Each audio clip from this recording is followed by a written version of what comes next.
देश के 5 राज्यों में चुनाव कराए जाने की घोषणा कर दी गई है। नामांकन की तिथि निकल गई है। नामांकन प्रारंभ हो चुका है। देश के मध्य प्रदेश, राजस्थान, तेलंगाना, छत्तीसगढ़ और मणिपुर में चुनाव विधानसभा का संपन्न होनी है और 3 दिसंबर को परिणाम भी आने की घोषणा कर दी गई है। तो नवंबर में 5 राज्य में चुनाव करा लिए जाएंगे। कांग्रेस और भारतीय जनता पार्टी के बीच सीधी लड़ाई देखी जा रही है।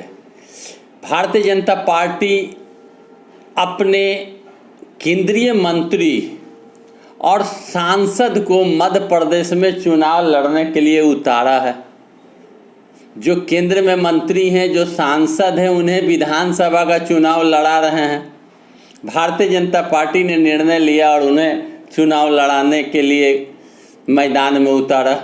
और उधर कांग्रेस बड़े ही सूझबूझ के साथ अपने उम्मीदवारों की घोषणा की है।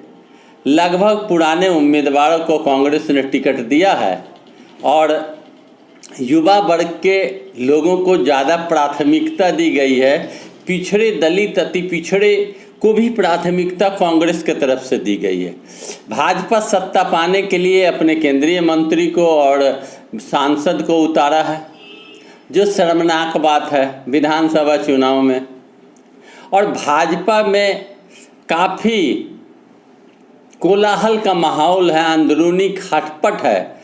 चूँकि कई विधायक का टिकट काट के केंद्रीय मंत्री को और सांसद को एडजस्ट किया गया है। तो आज मैं तेलंगाना की बात करने जा रहा हूँ कि तेलंगाना में ऐसा लग रहा था कि भाजपा के साथ चंद्रशेखर राव का टक्कर होगा, लेकिन जो सर्वे निकलकर सामने आई है उस सर्वे के अनुसार, सर्वे है, मेरी बात नहीं है, जो सर्वे निकल कर आई है उसके अनुसार तेलंगाना राज्य में कांग्रेस बढ़त बना रही है और वहाँ चंद्रशेखर राव की सरकार पिछले 10 साल से है और इस बार कांग्रेस सत्ता में आएगी और कांग्रेस के प्रति लोगों का झुकाव है, यह बताया जा रहा है। पड़ोसी राज्य कर्नाटक में चुनाव हुई, कांग्रेस की सरकार बनी। अब तेलंगाना में चंद्रशेखर राव की जादू लगभग समाप्त है। कांग्रेस की बढ़त बन रही है और कांग्रेस को जो सर्वे रिपोर्ट है उसके आधार पर 60 से 65 सीट प्राप्त होने की संभावना है। कुल संख्या विधानसभा सदस्यों की 119 है, जिसमें 60 से 65 सीट कांग्रेस को मिलने की संभावना जताई जा रही है, यानी वो पूर्ण बहुमत की सरकार बना सकते हैं।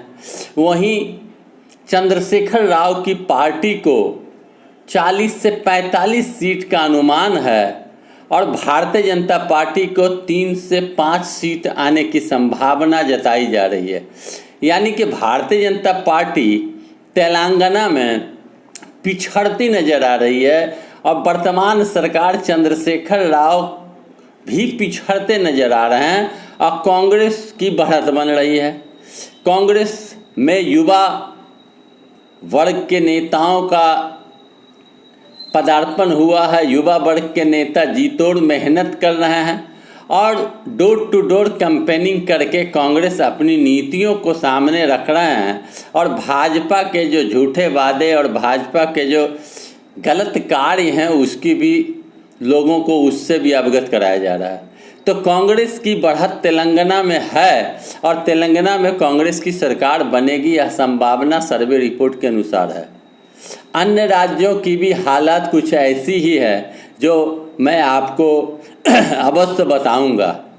कांग्रेस को परसेंटेज की बात की जाए तो 39% मत मिलने के 49% मत मिलने की संभावना है और उससे कम चंद्रशेखर राव और बहुत ही कम 15-16% भाजपा को मिलने की संभावना, अन्य को भी। तो मिला जुला कर कांग्रेस की जनाधार बढ़ी है और कांग्रेस तेलंगाना में सरकार बनाते दिख रही है और नवंबर में ही 17 नवंबर को तेलंगाना में चुनाव होना है और अन्य राज्यों में भी नवंबर में ही चुनाव संपन्न होगा और 3 दिसंबर को रिजल्ट आवेगा तो आप अवगत हो जाएंगे कि कांग्रेस का सर्वे रिपोर्ट जो निकल कर आया क्या सही है क्या गलत है। आप देख रहे हैं यूट्यूब चैनल पर खबर बिहार 24 न्यूज़ चैनल।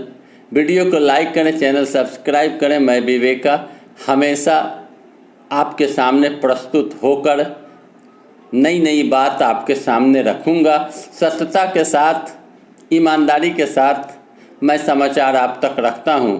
आप अवश्य मेरे चैनल को सब्सक्राइब करें। धन्यवाद।